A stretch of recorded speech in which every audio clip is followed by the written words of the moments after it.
Les amis, bonjour et bienvenue sur cette nouvelle vidéo tutoriel Sony Vegas Pro Case dans laquelle il m'a paru judicieux de recommencer un petit peu au début puisque sur cette chaîne, comme vous avez pu le voir, j'ai déjà mis 2 ou 3 re-uploads de mes anciens tutoriels que j'avais postés sur mon autre chaîne YouTube. Mais ici, sur cette chaîne, on ne va faire pratiquement que ça, du Sony Vegas et du montage vidéo. Donc, il m'a paru utile, ou peut-être utile, de recommencer un petit peu à zéro. Et c'est pour ça que je vous propose directement qu'on aille sur mon PC et on va recommencer les tutoriaux Sony Vegas Pro à partir de zéro. Donc dans cette vidéo, si vous êtes déjà, on va dire, pas confirmé, mais si vous savez déjà vous servir de Sony Vegas Pro Case ou 16, je sais pas si ça va vraiment vous être utile, mais si vous débutez sur Sony Vegas Pro Case, eh bien c'est le moment ou jamais, puisque ici on va vraiment commencer par les bases et on va essayer de prendre tout ce qui pourrait nous être utile. On va vraiment sauter. Je vous propose pas ici un tutoriel dans lequel on va rentrer point par point dans toutes les possibilités de Sony Vegas Pro Case, sinon la vidéo va faire 3 mois et en plus c'est pas très intéressant. Ce que je vous propose dans les tutoriaux que je vais vous montrer sur cette chaîne YouTube, c'est vraiment de se concentrer sur les besoins que nous avons pour réaliser les vidéos qu'on veut réaliser. Bref, trêve de blabla. Dites-moi ce qui vous intéresse dans la zone des commentaires, comme ça directement on va pouvoir s'orienter. Sinon, si je n'ai pas de retour de votre part, je vais progresser petit à petit. On va commencer ici par les bases et puis tout doucement on va aller petit à petit vers des trucs de plus en plus perfectionnés. On va sur mon PC. Voilà, on se retrouve donc sur Sony Vegas Pro Case et je l'ai mis ici normalement. Si vous venez de l'installer, puisque c'est une vidéo pour les débutants, si vous venez de l'installer, vous avez normalement cette interface-ci. Si ce n'est pas le cas et que vous voulez repartir avec moi sur les bases à zéro, il vous suffit tout simplement d'aller dans affichage, vous allez ici mise en forme des fenêtres et vous cliquez ici sur mise en forme par défaut ou bien Alt plus D et D. Bon, drôle de raccourci clavier. Je vous avoue que moi j'utilise pas vraiment les raccourcis clavier, même si je suis le premier à dire qu'on gagne énormément de temps avec. Je préfère toujours utiliser la souris enfin bon voilà, c'est une question de choix, mais vous voyez que ici chaque fois à côté vous avez les raccourcis clavier qui vous permettent de réaliser les opérations dont on parle. Donc je vais cliquer dessus et vous voyez moi ça n'a rien fait puisque j'ai recommencé, j'ai remis le truc à zéro avant de commencer l'enregistrement de cette vidéo. Alors ici vous avez tout ce qui sera les médias. Donc imaginons que vous allez avoir les transitions par exemple, qu'on verra bien entendu plus tard. Vous avez ici toutes les transitions que vous pouvez avoir. Alors je vais mettre ici, et je vous explique pourquoi. Je prends ici les transitions parce que ça, ce sont les transitions vraiment Sony Vegas Pro Case. Après, on verra qu'il existe des plugins qui vous permettent de réaliser pas mal de choses. Bref, ça c'est pour plus tard. Donc ici, vous avez tout ce qui va être média du projet. Une fois que vous allez ouvrir une vidéo, ça va apparaître ici. Et d'ailleurs, je vous propose qu'on en ouvre directement une. Donc vous faites fichier, ouvrir, je vais prendre l'ancienne présentation de Sony Vegas Pro Case. Alors automatiquement il vous demande si vous voulez définir la vidéo comme par rapport à ce média. Donc vous pouvez mettre oui si vous allez travailler toujours avec, imaginons que c'est du Full HD et que vous allez travailler toute votre vidéo en Full HD, vous pouvez mettre oui. Et voilà, bon. Alors, donc ici vous voyez que j'ai toute ma vidéo avec la prévisualisation, pas facile à dire, et qui se fait ici. Alors, les fenêtres, vous pouvez les moduler comme vous voulez. Vous voyez que vous avez les petits curseurs ici qui vous permettent d'agrandir ou de modifier les fenêtres. Vous en avez ici en dessous pour quand vous travaillez avec beaucoup de pistes, moins de pistes. Alors, ici, on va directement se consacrer sur les fenêtres et après on évoluera. Donc comme je disais ici, tous les médias du projet vont se mettre ici. Vous voyez qu'ici vous avez des onglets qui vont vous permettre de voyager dans votre ordinateur.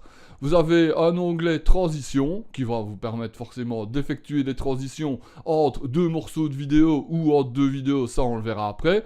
Vous avez un onglet effets vidéo. Là, pareil, vous avez des plugins, mais vous avez des effets vidéo qui sont uniquement tirés de Sony Vegas, donc qui sont ceux-ci. Voilà. Ici, c'est vrai que j'ai un plugin qui est BCC et le plugin Saphir. On y reviendra, bien entendu, dans d'autres vidéos, parce que vous pouvez faire des choses extraordinaires avec ces deux plugins-là. Mais on y reviendra plus tard. Donc, ici, vous avez tous les effets vidéo et ici, vous avez un onglet générateur de médias où vous pouvez encore faire pas mal de choses. Et là aussi, on y reviendra plus tard. Ici, vous avez la fenêtre de prévisualisation, je m'améliore, que je vous conseille, je vais faire un petit aparté.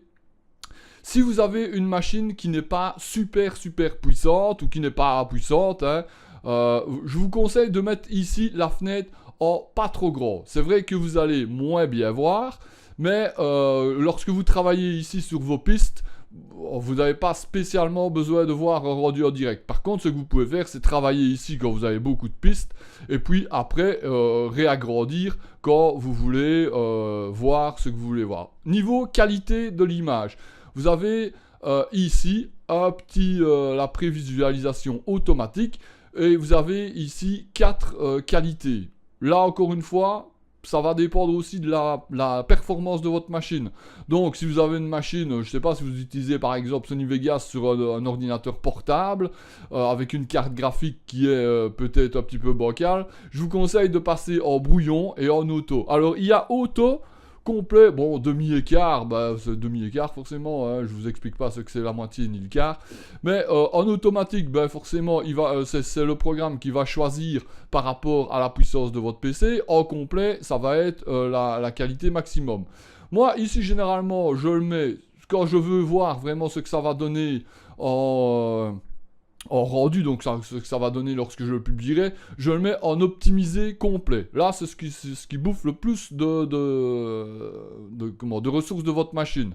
Sinon, généralement, je travaille en prévisualisation automatique ou complet des fois, mais principalement, je travaille en automatique parce que je trouve que, voilà, vous voyez que ça donne quand même des détails. On sait lire ici ce qu'il est marqué, etc., etc. Donc, pour moi, jusque maintenant, comme je n'en ai pas non plus une utilisation professionnelle, ça me suffit largement. Donc, je disais, vous pouvez réduire la taille par rapport à la puissance de votre machine et ici, réduire la qualité de la prévisualisation.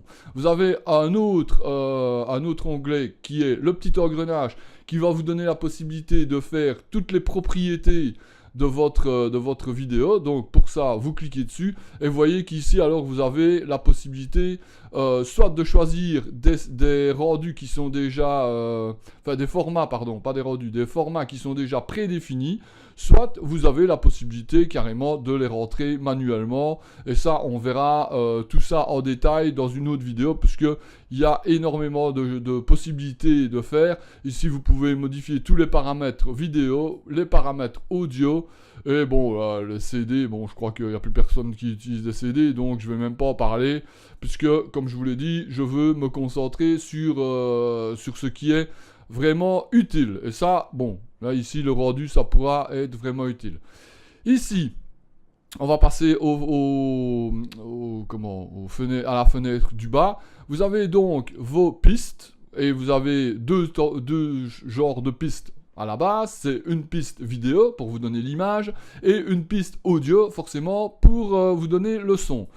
Vous avez ici des petits icônes qui vont vous permettre de réaliser certaines actions lorsque vous travaillez. Alors, le plus simple, quand vous ouvrez une vidéo, et ça je vais à mon avis le dire dans chaque vidéo, personnellement ce que je fais, là toujours la première chose que je fais quand j'ouvre une vidéo, c'est de cliquer droite sur le format vidéo, aller dans propriétés, je décoche conserver les proportions et j'active la désactivation du rééchantillonnage. Voilà, je fais toujours ça parce que vous verrez qu'avec le rendu, c'est toujours plus facile déjà de pouvoir travailler si vous devez redimensionner une image, etc., etc. Donc je commence toujours mes vidéos par ça. Maintenant, on va voir les quelques fonctions de base qui vont vous permettre de travailler un petit peu plus facilement, notamment lorsque vous avez beaucoup de pistes. Vous voyez, ici, ben, c'est simple, j'ai une seule piste, donc je vais double-cliquer ici dans la partie vide, et je vais marquer, je vais lui donner un nom, l'image, mais évidemment, si ça faisait autre chose, vous mettez ce que ça, je ne sais pas, imaginez que vous filmez une voiture, ben vous mettez, ben voilà, la voiture qui passe, par exemple, ok? Et dans la piste 2, on va marquer que c'est le sonore E, voilà.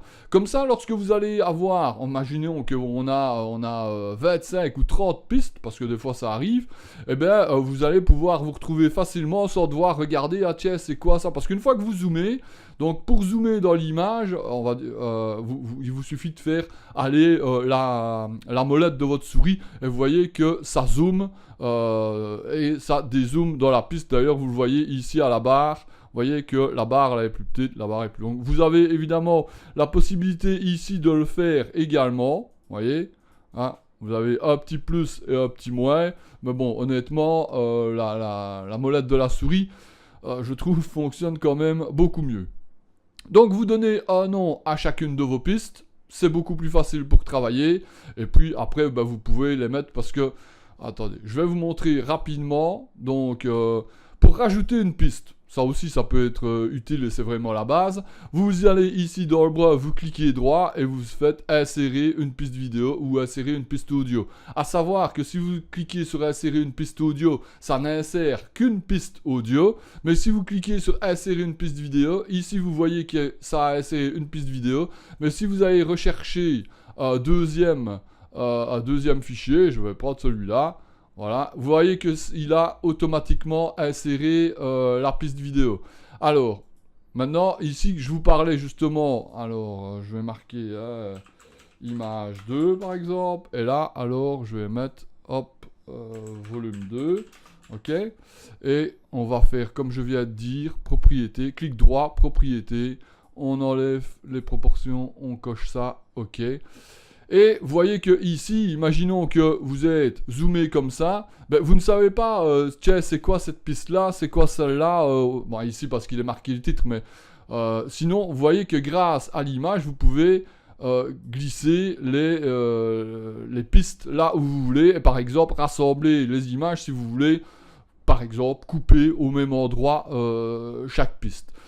Enfin, voilà. Donc, pour faire un mix, on va dire, pour les rassembler, il vous suffit de cliquer, de sélectionner la piste, et puis vous gardez votre souris enfoncée, le clic gauche enfoncé, et vous déplacez la piste là où vous avez envie de la mettre. Voilà, comme ça, vous voyez qu'une fois qu'on clique dessus, on la déplace, et la piste se déplace. Donc, ça permet de pouvoir travailler facilement, notamment si vous ne devez pas toucher à l'audio, ben vous pouvez mettre toutes les audios en dessous et puis les vidéos au-dessus.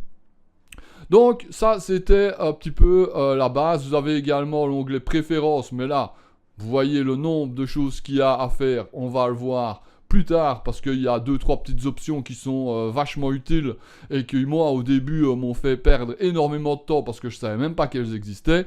Donc ça, on verra un petit peu plus tard. Bon, pour une base, il me semble que c'est bon. Vous avez encore tout ici, toute une série de menus qui sont repris là aussi et qu'on verra un peu plus tard parce que je vous avoue que bon, si vous faites play là ou play là, c'est un peu la même chose et que lorsqu'on débute et que vous n'avez pas une activité sur Sony Vegas qui est journalière, constante, etc., il y a beaucoup de possibilités dont on n'a pas besoin dans le programme, en tout cas pour faire des genres de vidéos, soit pour mettre sur les réseaux sociaux ou pour mettre sur YouTube comme moi je peux faire. Sony Vegas est un programme qui n'a pratiquement pas de limite. Bon, c'est pas le seul, hein, il y a beaucoup de programmes de montage, mais moi, j'aime beaucoup Sony Vegas. Et c'est pour ça que je vous propose des tutoriels dessus. Voilà, les amis, pour une base, on va dire qu'on va en rester là, parce que sinon, la vidéo va durer très longtemps. Et c'est pas le but, parce que je sais que c'est pas toujours agréable à regarder quand on fait des vidéos qui durent 2 heures. J'espère que ce petit tutoriel débutant vous aura plu. Je vous invite bien entendu à me laisser votre avis dans la zone des commentaires. S'il y a quelque chose que je peux faire comme tutoriel qui peut vous aider, n'hésitez surtout pas à me le dire. C'est avec plaisir que je le réaliserai. En attendant, je vous invite à me mettre un pouce bleu si cette vidéo vous a plu, un pouce rouge si cette vidéo vous a pas plu. Et puis on se retrouve dans quelques jours pour un prochain tutoriel. Salut!